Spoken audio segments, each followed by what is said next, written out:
कि जस्टिस काजी फाइसा केस हुकूमत के लिए एक बहुत बड़ा इम्तिहान बनता जा रहा है और शायद एक ऐसा चैलेंज बनता जा रहा है जो कि हुकूमत की इमारत से बहुत सारे सतून गिरा सकता है। ये अगर हम इमरान खान जो क्रिकेटिंग की टर्म्स यूज़ करते हैं उसमें देखें तो पहली विकेट गिर गई है, वो है अटॉर्नी जनरल अनवर मंसूर खान की। उन्होंने गुज़िश्ता मंगल के रोज़ समात में जजेस पर कुछ इंतहाई ज़ाती नोयत के इल्ज़ामात लगाए जो बेंच ने बिल्कुल पसंद नहीं किए और उनको मजबूर किया कि वो अपने अल्फाज वापस लें। उस दौरान जब वो इल्ज़ामात लगा रहे थे तो कमरा अदालत में वज़ीर कानून जो फ़रोग नसीम है वो भी मौजूद थे, एसेट रिकवरी यूनिट के सरबरा बैरिस्टर शहजाद अकबर भी मौजूद थे, जबकि हुकूमती MNA मलिका बुखारी भी मौजूद थी। लेकिन इनमें से किसी ने उनके इल्ज़ामात पर ऑब्जेक्ट नहीं किया और फिर जब बुध के रोज़ दोबारा जजेस ये फुल कोर्ट के बैठे तो दोबारा से यही तीनों अशखास मौजूद थी। अटॉर्नी जनरल दलाइल देने के लिए खड़े हुए, तो फिर अटॉर्नी जनरल के जब दलाइल शुरू हुए तो हम फील कर सकते थे कि जो जजेस थे वो उनके दलाइल में दिलचस्पी नहीं ले रहे थे। वो कभी कैनेडियन कोर्ट का फैसला पढ़ते थे, कभी इंडियन कोर्ट का फैसला पढ़ते थे, लेकिन जजेस कुछ पढ़ रहे होते थे, कुछ इधर उधर देख रहे होते थे। और फिर एक वक्त आया कि उनके जो दलाइल थे वो ऐसी जगह पे जजेस उनको ले गए कि जजेस ने उनको बावर करवाया कि आप तो बगैर तैयारी के आते हैं, आप हमें बात करते हैं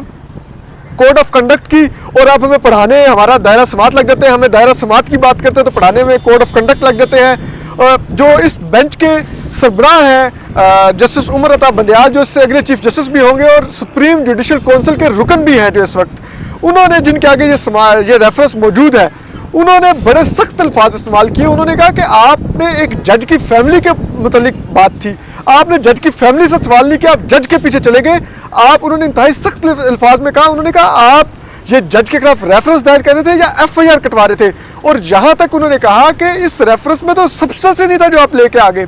तो जब एक सुप्रीम कोर्ट के जो फुल कोर्ट का सरबराह कह रहा हो कि इस रेफरेंस में सब्सटेंस क्या था, तो उससे अंदाजा होता है कि रेफरेंस बहुत कमज़ोर हो गया था। और फिर इसी दौरान अटॉर्नी जनरल जो थे उन्होंने बड़ी कोशिश की वो कम बैक करें, उन्होंने मिन्नत से बात करने की कोशिश की, लेकिन जजेस की आवाज़ बुलंद हो चुकी थी और फिर उन्होंने एकदम उनको रोक के ऑर्डर लिखवाना शुरू कर दिया। और ऑर्डर भी बड़ा उन्होंने एक ऐसे अंदाज से लिखवाया कि वो फील हुआ कि उन्होंने अटॉर्नी जनरल को फील करवाया कि अब आपकी इस कोर्ट में रिस्पेक्ट नहीं है। कि उन्होंने एक जगह पे लिखवाया कि ऑनरेबल अटॉर्नी जनरल, जब वो डिक्टेट करवा रहे थे ऑर्डर अपने स्टेनो को, तो फिर साथ ही उन्होंने उसको रोका और उसको कहा सिर्फ लर्नर अटॉर्नी जनरल कर दें, यानी कि उन्होंने ऑनरेबल का वर्ड हटवाया साथ से। और फिर उसके बाद उन्होंने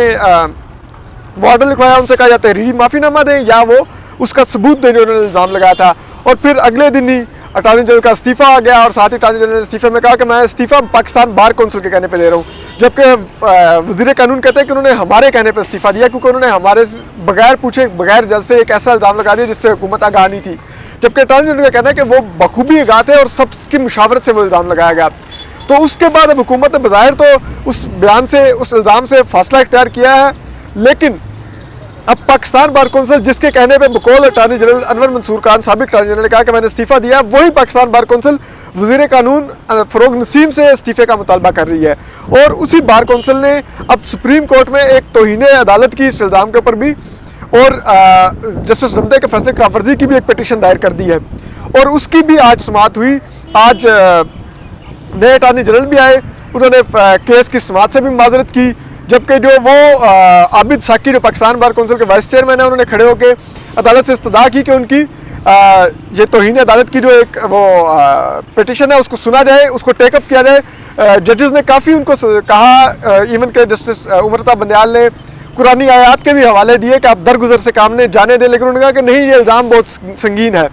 ये पूरी कौम का मसला है कि अगर जजेस की जासूसी की जा रही है जिसके ऊपर पूरे कौम का एतमाद है, अगर उन जजेस को हरास और ब्लैकमेल किया जा सकता है तो फिर ये पूरी कौम में कोई इंसाफ मांगने का आपके पास नहीं आएगा। तो फिर अब हुकूमत को 30 मार्च की तारीख मुकर्रर की है सुप्रीम कोर्ट ने और उसी में उन्होंने अब आबिद साकी साहब की पिटीशन भी वो सुनेंगे। तो अब देखते हैं कि क्या ये मामला तौहीन अदालत की तरफ बढ़ता है, क्या ये जो जासूसी का मामला है ये मज़ीद संगीन सूरत इख्तियार करता है, क्योंकि जस्टिस काजी फाइसा जो पिटिशनर है, दरखास्त गुजार जज का भी यही मौक़िफ़ है कि मेरी फैमिली की अनलॉफुल जासूसी की गई। तो अगर उनकी बात भी सच साबित होती है, सुप्रीम कोर्ट के इन 10 जजेस की बात के ऊपर भी आती है कि इनकी भी जासूसी की गई, तो फिर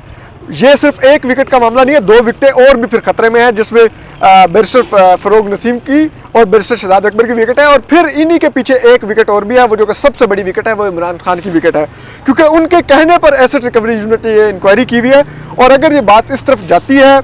कि इमरान खान ने अनलॉफुली एसेट रिकवरी यूनिट के थ्रू जासूसी करवाई, मवाद इकट्ठा किया जस्टिस कादी फाइजा के खिलाफ, तो फिर बात उन तक भी जाएगी, क्योंकि जस्टिस कादी फाइजा की ये प्ली है कि जिनने मेरी फैमिली की गैर कानूनी जासूसी की उनके खिलाफ और जो जो इस मवाद की तैयारी, इस रेफरेंस की तैयारी का हिस्सा रहे, क्रिमिनल प्रोसीडिंग्स की जाए। तो फिर ये बहुत बड़ी चीज़ होगी। तो एक ये बहुत बड़ा ऐसा स्कैंडल बन सकता है जो इस हुकूमत की जड़ें हिला सकता है, इस हुकूमत को धड़ाम से नीचे भी गिरा सकता है।